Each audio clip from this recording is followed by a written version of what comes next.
everyone. It is hump day. It's Wednesday, but we're still all here, and that's a good thing.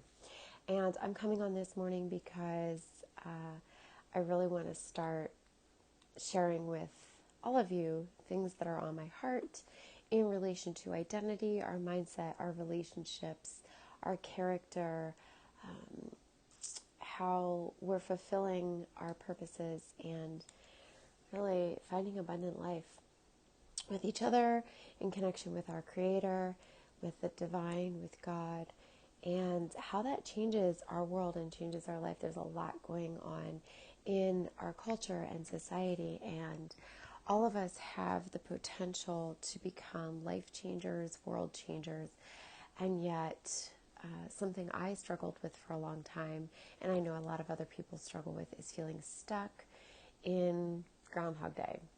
And basically what I mean by Groundhog Day is we're doing the same thing every day, seeing the same people, thinking the same thoughts, doing the same routine, and there becomes a monotony to how we behave. We can get stuck in patterns that are unhealthy. We're not being challenged. We're kind of scrolling through Instagram every day and comparing our lives to other people, or we're posting to Instagram and we're posting, oh, I have this exciting life, but we're really not feeling fulfilled in our authentic identity. We don't feel as if we're fulfilling our greater purpose or making any sort of dynamic change in the world. And I want to help people get unstuck. I can't change that for you. We all are our own change makers, but I want to inspire people towards that. The thing I had to do when I was really looking for my authentic divine identity was I had to unplug. I had to get away from all of the voices that had kind of told me who I was through the years, and that means religion. I'm not talking about God. God and religion are separate. God is your creator, and he actually has a lot of really great information, good and positive information to give you about who you are. But I had to unplug from religion. I had to unplug a bit from my family. I had to unplug from those familiar voices, and that includes Instagram, that includes Facebook, that includes all of these social media outlets that have kind of poked at you and said, oh, this might be who you are.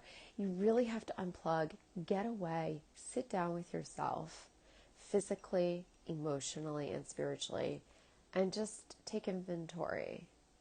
And the second thing that I had to do was get in touch with my Creator. Because I had been so hurt by religion, I had kind of thrown the baby out with the bathwater, and God's name had been used in so many arenas where I had been hurt that I connected God and that pain together, and I had to learn who God was, who my Creator was, who my divine source was, my architect, outside of that pain. And that was something I had to do on my own.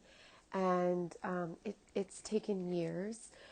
And it's just like any relationship. It continues to grow. It continues to be worked out. There's constant communication. But I would encourage any of you, no matter where you're at in faith or non-faith, just start asking questions and tapping into your divine design. And last but not least, I had to start practicing. It's just like walking. When I started discovering my true personality, my true thoughts, and I started honoring those true thoughts and honoring those true expressions, whether it was through my clothes or my art or my interaction on social media, or my friendships and relationships, I had to start practicing my authentic identity. And that was challenging because it meant a lot of rejection.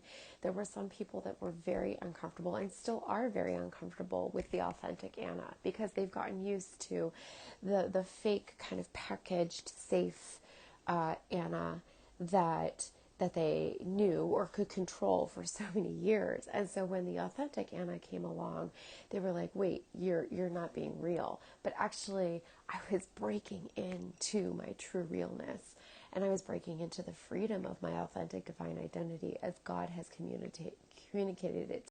I was breaking into my true, authentic, divine identity as God had communicated it to me, as He and I had explored together with our spirits together.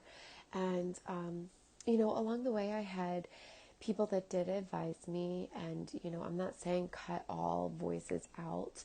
It's important to have a discernment of voices that ring true to our change. Just because someone says something positive about you doesn't mean it's always true. They might be stroking your ego. And the converse is true. Just because someone says, hey, this needs to change in your life, doesn't mean they're a bad person. I think it's the way that they say it, and does it resonate with the divine voice, the Creator, God? Does it resound with the truth of His Word, the Bible? And do they all kind of collectively connect?